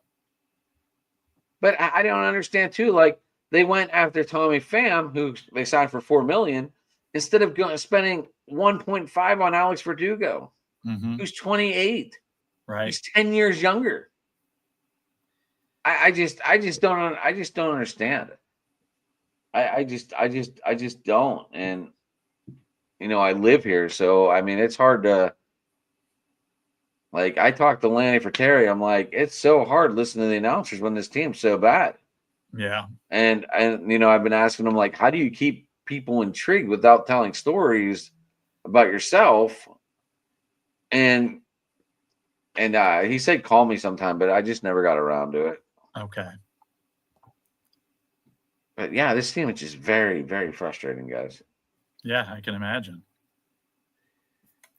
And I try to stay positive, but I also have to be a realist. Yep. Yeah. and that's just the way it goes, No, and hopefully something changes for you, because again, it's one of the best fan bases in baseball. You got a great stadium. I've been to it twice. It's amazing. It's a great sport. It's a great sports fans overall, Joe. Let's remember that, not just baseball, not just for baseball. I know, Steelers, yeah, for every sport. In my opinion, Fenway was my favorite park to go to. No, I'm saying Steelers and Penguins fans. It's like the same thing with Bills and the Sabres in terms of the equivalent to that. Are you gonna try and knock out a park in Miami and go see the Marlins? No. I was gonna say No, we won't have. you're down there a day early, Joe. Yeah, we won't have time. I'd be the only one in the park, first of all. But I don't even know if they're playing. Actually, that wouldn't be a bad idea. But yeah, because Or do you see if the Panthers are even playing playoff hockey? I'm sure you can get a ticket for like $20. Not now. 5 years ago, yes, but now I think it would be tough. Now even regular season tickets are tough. I've been to both the Miami stadiums, so as far as hockey and baseball. Oh, really? Yeah, I've never been to Miami. Like I said, my dream is to see a Heat game there. That's what I would really want to do. Not now, obviously, but one of these years I'm going to go down there and catch a Heat game. That would be my number one choice.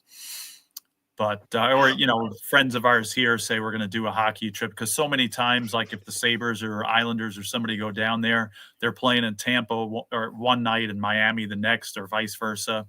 So we would go down and do both. Catch them in Miami, and then you better make this happen, Joe. Oh, it'll happen at some point. I'm 3 years from retirement, so maybe within we're getting there. a point like that. I'd never been. I rode by the old Tropicana field. I'd never been in it. I've ridden by where the Lightning play, but obviously I've never been in that one either. Mm-hmm. Um, Yeah, I haven't. I've driven by a lot of stadiums, but I've also seen a good bit of stadiums too. Yeah, we've talked baseball. I've been to like 12, 13 stadiums. Hockey, though, I've only been to like 3 or 4. I haven't. I Long Island, obviously, and I saw the Hartford Whalers a couple of times. They were like 3 hours away, so we saw some Whalers games there. And then, Toronto I've seen, and Buffalo here. So, but that's it, I think. I've been to Shea. Does that count? Shea for Stadium. baseball. Oh yeah. That was a weird stadium, Joe. I'm not gonna lie. That was a weird stadium. It was, and most Like people, all of New York stadiums are kind of weird, actually. Come to think of it, like I remember when we went to the old Yankee Stadium and watched the Pirates in 2005. I didn't know anything about it, but I bought outfield tickets, and once we got in there, they're like, "You got to stay in the outfield." We're like, "What?" yeah. And I'm like, "This sucks." I Yankee mean, we were right Stadium. above the Pirates bullpen. That's why I got the tickets, because we were right there. Yeah. But I mean, Randy Johnson pitched a masterpiece when we were there. I don't even. We lost 6-1, but Yeah. Even But at the Randy new Johnson. stadium. Yankee Stadium's And the then only Randy stadium. Johnson's problem with the Yankees was he didn't do well in the playoffs because he couldn't pitch in cold weather. That was the problem. Yeah. Because he lost control of his fastball. Then But every other stadium, like you can go down, right on the field. And even if you're sitting, like when I went to Pittsburgh the first time, I took my daughter, she's a Cubs fan, and we literally were sitting in the last row of the upper deck. But I don't know if I ever shared this story, but we were there like 2 hours before. So we're sitting right by the bullpens watching batting practice. And Charlie Morton is there when he was with the Pirates. And he's signing autographs. And my daughter's like, "You think he would sign one for me?" I said, "Yeah, let's go see." And he, the kid in front of her says, "Hey, Charlie, can you take a selfie with me?" And I'm laughing. I was like, "He's not going to take a selfie with you." And he did. And so my daughter, I didn't think she would, but she's like, "Hey, can you take a selfie with me?" And Charlie Morton, the class guy that he is, she's got a Cubs shirt on and takes the picture. And it's like, he's one of my favorite players ever now because of that. But we wouldn't have been in that position somewhere else. And every other place I've gone, like I took my other daughter to Yankee Stadium and I said, "Oh, we'll go right down by the field," and that they wouldn't let us go. No, So no, only place that's ever Boston will. Boston will. they will. Boston let us go up and down the aisles and said once the first pitch starts, get back up here. They let us go down to the dugout on the top during in between innings, because they knew we were visitors. I mean, they like Chicago's the same way. They know you're there. You're not there to really watch a game. You're there to see it, to have the experience. And I was just going to say that when I went to Wrigley, that right up until they after batting practice, then it's like, okay, everybody go up. But we were right on the field. Every other stadium I've gone to that I wanted to go close to the field like that allowed it, except for Yankee Stadium. So Safeco let us go down to the rail too. Did they? Yeah. Hey, I don't. Yeah, I noticed New York was a lot tougher because I don't know if you remember, like if you sat in the upper deck of Shea and you tried to go down, they had nets. They had nets to not let you go. Yeah. It was like the usher had to like unlock something or move, and I'm like, what the hell is this? Yeah. It's just crazy. Like, but and those seats were high too at Shea, like that upper deck. Yes, they were. That's where the Jake is high too. I don't know if you ever been to the Jake. I have. Did you sit up top? I haven't. I passed by it though. I sat in the right field bullpen the now. one time, and It's then I called was the like, Jake, Jamie. It's always going to be the Jake. It is always the Jake, yeah, and just like they're the Indians. But Jacobs Field, yep. The next time I was like mid-level, so I've never been in the upper deck there, but it is pretty All right. Well, I got to get going, guys. All right. Yeah, I'm probably gonna head out too here. So I'm like way past my bedtime here. So Yeah, there's no bedtime on vacation, Joe. that it used to be the case. Now, if I wasn't here, like I still would have been in bed at 9:30. So, but I'm glad everybody- I'm getting there too. It's 11 o'clock. Jamie, how people get you? Okay, so you guys can find me, yours truly, Bill's Chat One at Bill's Mafia Chat, and also Jamie Malloy, the unbiased journalist, at DJ Dog Tags, StadiumRant.com, and theforkball.com, where I write about all sports. Don't forget to subscribe to our YouTube channel, Driving to the Top Productions. Don't forget to like, comment, and ring the bell for notifications.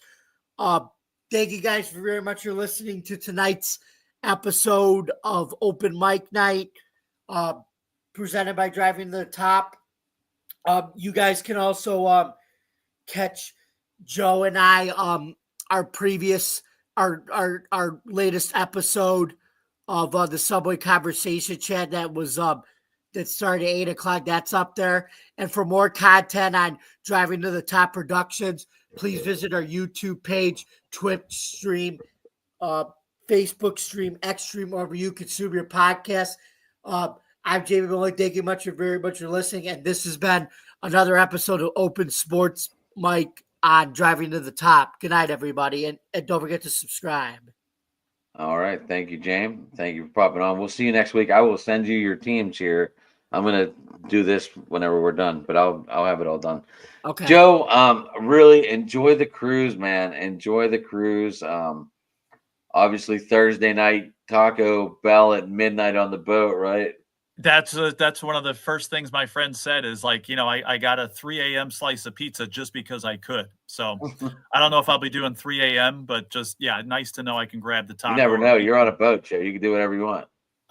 Again, back in the day, I'd be up all night, but now it's like, I'm just going to be glad to be there in Miami. You never know that wind in the sail. That second wind in the sail. You're on a boat, Joe. Probably daughter's right. like, hey, let's go get tacos at midnight. I'm not going to say no to that. You're right. So, is she going to?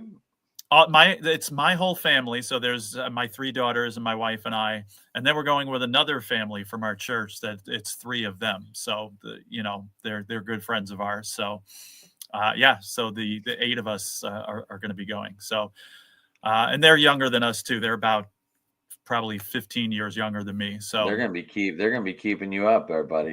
That's right. So it's younger company. Just one thing to remember, Joe, that white card they give you when you get on the boat, you get charged after the boat. All right.